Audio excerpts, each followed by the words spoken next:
Hello students, कैसे हो आप सब। उम्मीद करता हूँ आप और आपकी जो स्टडी है वो बहुत अच्छी चल रही है। आज की वीडियो में हम क्लास 10th की एक्सरसाइज जो 8.3 है उसकी एक्सरसाइज के क्वेश्चंस को हम जो है वो डिस्कस करने वाले हैं। तो वीडियो स्टार्ट करने से पहले बता दूं, इस एक्सरसाइज की सभी एग्जांपल्स और इस एक्सरसाइज का जो बेसिक पार्ट है वो मैं आपको पहले ही करा चुका हूँ। और इसका बेसिक जिसमें मैंने आपको कुछ MCQs भी बताए थे, बहुत इंपॉर्टेंट है। इस वीडियो का लिंक आपको नीचे डिस्क्रिप्शन बॉक्स में मिल जाएगा। तो एक डाउट भी क्लियर कर देता हूँ। अगर आपके पास अगर आप पहली बार ये वीडियो देख रहे हो तो मैं आप हमेशा आपको बताने की कोशिश करता हूँ कि अगर आपके पास पुरानी NCERT है तो ये 8.4 है, ठीक है। 8.3 जो है वो लिख लो। पुरानी NCERT की 8.3 डिलीटेड है, ठीक है। और अगर आपके पास नई NCERT तो हमें 8.3 करनी है, तो ये आप समझ गए हो, ठीक है। अगर पुरानी NCERT तो आप 8.4 जो है वो खोल सकते हो। तो सबसे पहले ऐसा करते हैं, फर्स्ट क्वेश्चन की बात करते हैं। अब देखो, ये आपका फर्स्ट क्वेश्चन है और अगर आपने एग्जांपल्स की है ना इस एक्सरसाइज की तो आपको पता है ये सेम हम कर चुके हैं नई NCERT की एग्जांपल नंबर 9th, और अगर आपके पास पुरानी NCERT है तो एग्जांपल नंबर 12th। तो हम पहले ही कर चुके हैं। देखो, क्वेश्चन नंबर 1 और 2 ये दोनों बिल्कुल सेम है, बट क्वेश्चन नंबर जो 2 है वो थोड़ा सा उसका डिफिकल्टी लेवल जो है वो ज़्यादा है। तो इन क्वेश्चन को हमें ध्यान से करना है, बहुत ज़्यादा हल्के में भी नहीं लेना और बहुत ज़्यादा टेंशन भी नहीं लेनी। बहुत ईजी भी हैं बट सिर्फ आपकी समझने की बात है, ठीक है। तो सबसे पहले देखो, क्वेश्चन को पढ़ते हैं। Express the trigonometric ratio sine A secant A tan A in terms of cot A. तो हमें इन तीनों को ना कॉट ए की फॉर्म में लिखना है। अब आपको पता है, वी नो, सबसे पहले टैन ए की बात कर रहे थे। वो टैन को लिखना बहुत ईजी है। टैन जो होता है वो 1/cot होता है। तो ये हमारा हो गया, ये पहला पार्ट तो हमारा हो भी गया, ठीक है। आगे जाके देखते हैं, जैसे उसके बाद अगर हम बात करें साइन की, ठीक है। तो साइन को और सीकेंड को बड़ा ध्यान से करना आपने। नाउ अब साइन ए की बात करते हैं, क्योंकि ना इसमें मेन ये होता है कि क्वेश्चन को स्टार्ट कैसे करना है।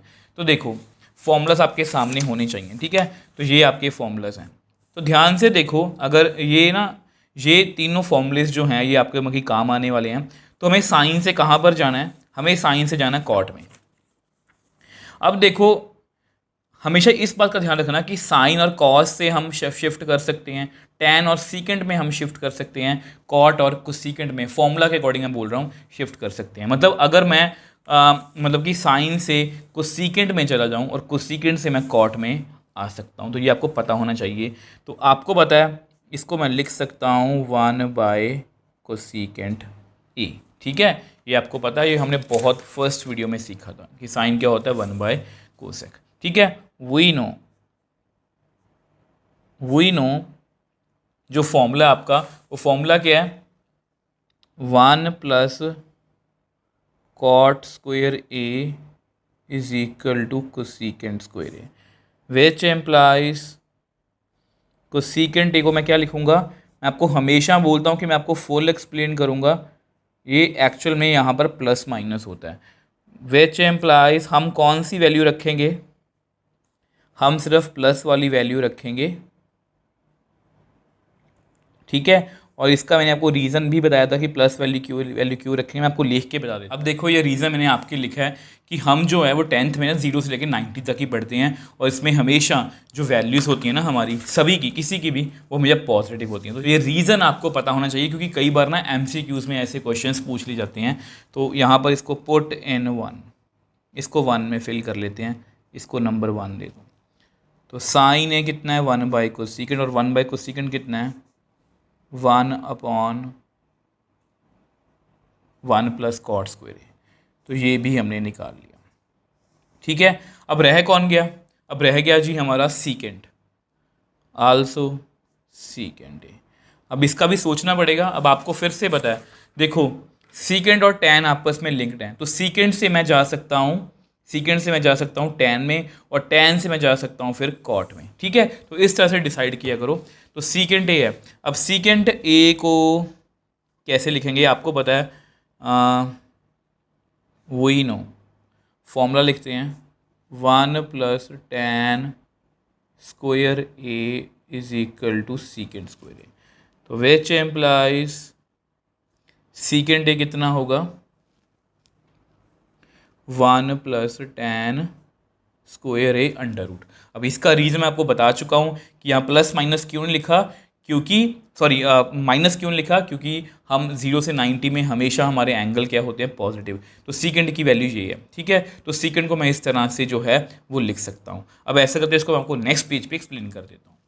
अब देखो, आपको पता है सीकेंड का मतलब हमने ये लिखा, ठीक है। अब tan से हम कॉट में जा सकते हैं, तो which implies secant is equal to 1 upon cot square, ठीक है। तो इसको सॉल्व करना, थोड़ा सॉल्व कर देते ताकि हमारा आंसर परफेक्टली मैच हो जाए। कई बार पेपर में ऐसा क्वेश्चन आ जाता है कि प्रूव करो कि इसकी वैल्यू इतनी होगी, ठीक है। वैसे आपका आंसर ये भी सही है, तो मैंने इसका एलसीएम ले लिया, ठीक है। तो विच एम्प्लाइज, अब आपको पता है इसको आप ऐसे लिख सकते हो, कॉट स्क्वायर ए प्लस 1 का अंडर रूट, इसका अलग से अंडर रूट,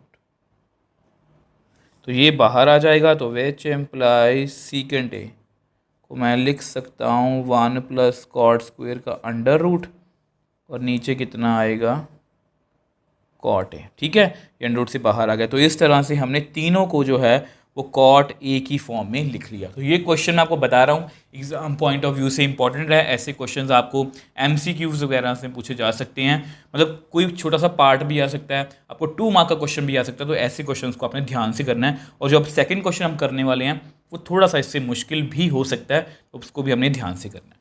अब देखो, ये आपका मतलब सेकेंड क्वेश्चन है, तो बड़ा ही ध्यान से करना है। इसमें लिखा है कि right all other trigonometric ratios of angle A in terms of secant A.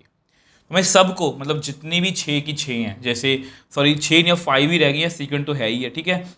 Sine cos tan कोसीकेंड, सीकेंड तो है ही कॉट, ठीक है। तो सबसे पहले तो ऐसा करते हैं, सबसे पहले ना सबसे आसान को पकड़ते हैं, कॉस ए।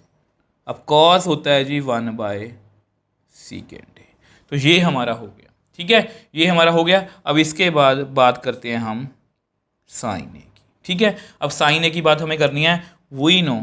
अब आपको फॉर्मूला पता है, फॉर्मूला क्या है, साइन स्क्वायर। आपको पता है साइन से मैं कॉस में जा सकता हूँ और कॉस से मैं सीकेंड में जा सकता हूँ। तो साइन की वैल्यू निकाल लो, साइन स्क्वायर ए की, sorry 1 minus cos square A. तो साइन ए की वैल्यू कितनी आ गई, 1 माइनस कॉस स्क्वायर ए। तो प्लस माइनस हम नहीं लिखेंगे, आपको पता है, क्योंकि हम 0 से लेके 90 के बीच में डील करते हैं और वहाँ पर हमेशा वैल्यू क्या होती है हमारी, पॉजिटिव। मैं आपको हमेशा इसलिए बता रहा हूँ कि आपको ये कंफ्यूजन ना हो, ठीक है। लास्ट में क्वेश्चन को मैं लिख के दे दूंगा आपको कि ये बातें आपको पता होनी चाहिए, क्योंकि आपको ना, मैं आपको ये देखो इसका एक रीज़न है कि मान लो आपने क्लास 11 में मैथ पढ़ना है, तब जब ऐसे क्वेश्चंस आएंगे तब हम प्लस माइनस लिखेंगे, तब आपको लगेगा कि सर हमने क्लास 10 में तो गलत सीखा है या हमारे टीचर ने हमें गलत पढ़ाया वहाँ पर, बट एक्चुअल में वहाँ पर कुछ रीजंस होते हैं, तो वो मैं आपको बता के चल रहा हूँ। तो साइन इतना आ गया, ठीक है। तो विच एम्प्लाइज, हम साइन को ऐसे लिख सकते हैं, नाउ साइन ए। अब आपको पता है इसको मैं लिख सकता हूँ 1 बाय सीकेंड स्क्वायर, ठीक है। इसका रीज़न देना दे लो, क्योंकि आपको पता है कॉस ए कितना होता है 1 बाय सीकेंड ए। तो मैं जस्ट इसका आंसर चेक कर रहा था कि पीछे कितना है, तो उसको मिलाने की कोशिश करते हैं ताकि हमें प्रूव दैट वाले क्वेश्चंस में दिक्कत ना आए। तो क्रॉस मल्टीप्लाई कर दो, secant square A minus 1 divide by secant square A, ठीक है। तो ऐसा करके इसको नेक्स्ट पेज में आपको लिख के बता दें। अब देखो इस तरह से, देखो ये अंडर रूट से बाहर आ गया, तो साइन ए की वैल्यू हमने निकाल ली। अब देखो, अब टैन की बात, देखो साइन हो गया, कॉस हो गया, अब टैन की बात करते हैं। अब आपको पता है वही नो, टैन का तो डायरेक्ट फॉर्मूला है सीकेंड के साथ कि 1 plus tan square A is equal to secant square A. तो which implies tan square A को मैं लिख सकता हूँ सीकेंड स्क्वायर ए माइनस 1। तो विच एम्प्लाइज टैन ए को मैं लिख सकता हूँ सीकेंड स्क्वायर ए माइनस 1। फिर से हम प्लस माइनस नहीं लिखेंगे, माइनस इसलिए लिखते क्योंकि 0 और 90 के बीच में कभी भी किसी की वैल्यू नेगेटिव जो है वो नहीं होती। तो टैन भी हमने लिख लिया। अब देखो साइन हो गया, कॉस हो गया, टैन हो गया। अब इसके बाद बात करते हैं, कॉट कर लेते हैं, कॉट है। अब आपको पता है वी नो कॉट कितना होता है 1/tan ए, तो विच एम्प्लाइज कॉट ए कितना आ गया 1/sec² ए -1। तो ये मतलब कि इसको भी लिख लिया मैंने, अब मेंशन कर देता हूँ यूजिंग 3। ठीक है, इसको आप नंबर 3 मान लो, इसको आप नंबर 2 मान लो, इसको भी यूज़ करने वाले हैं।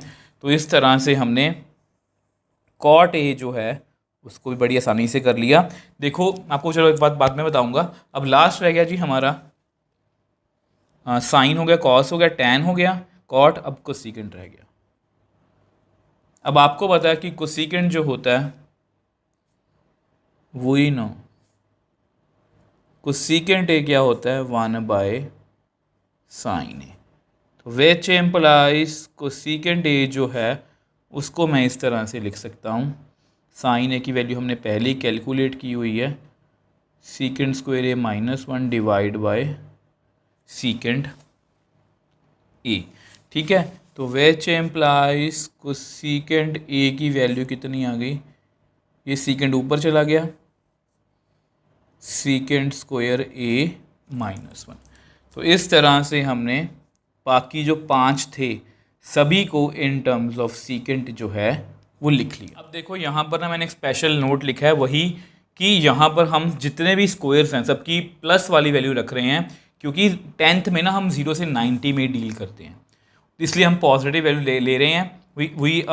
therefore we take always positive value and reject negative value. यहाँ लिख देता हूँ एंड रिजेक्ट नेगेटिव वैल्यूज़। ठीक है, ताकि आपको कभी भी क्लास 11th में जाके, आप मेरे से ही पढ़ोगे क्लास 11th में भी, आपको ये ना लगे कि वहाँ पर सर ने हमें और कुछ बताया था, यहाँ पर कुछ और है। ठीक है, देखो अब ये क्वेश्चन बहुत मतलब कि अच्छा था। इस क्वेश्चन में कैच पता क्या है, अगर मान लो पेपर में आपको क्वेश्चन आ जाए कि right cosecant A in terms of secant A, अगर आपको मान लो ये पूरा क्वेश्चन ना आए, सिर्फ ये आ जाए, तब आपको कोसेकेंट जो है उसको 1/sin लिखना पड़ेगा और साइन की वैल्यू आपको इस तरह से पूरी खुद से कैलकुलेट करनी पड़ेगी। मैं आपको ये बताना चाह रहा था। सेम वैसे कॉट के लिए भी हो सकता है, अगर आपको वो कहें कि उसको tan ए की फॉर्म में लिखो तो tan आपको सॉल्व करके दिखाना पड़ेगा। तो इस बात का आप ध्यान रखोगे कि ये सबसे इंपॉर्टेंट है कि अगर कोसेकेंट आ गया तो आपको साइन सारा कैलकुलेट करना पड़ेगा। आई होप ये दोनों क्वेश्चंस आपको अच्छे से क्लियर हैं। इन दोनों क्वेश्चंस को लेकर अगर कोई भी डाउट है आप मुझे नीचे कमेंट बॉक्स में लिख सकते हो, मुझे इंस्टाग्राम टाइम पर मैसेज भेज सकते हो, मैं हमेशा आपका रिप्लाई करता हूँ। अगर आपको वीडियो थोड़ी सी भी हेल्पफुल लगे तो वीडियो को लाइक कीजिए, शेयर कीजिए फ्रेंड्स के साथ, क्लासमेट्स के साथ, और इस चैनल को सपोर्ट कीजिए।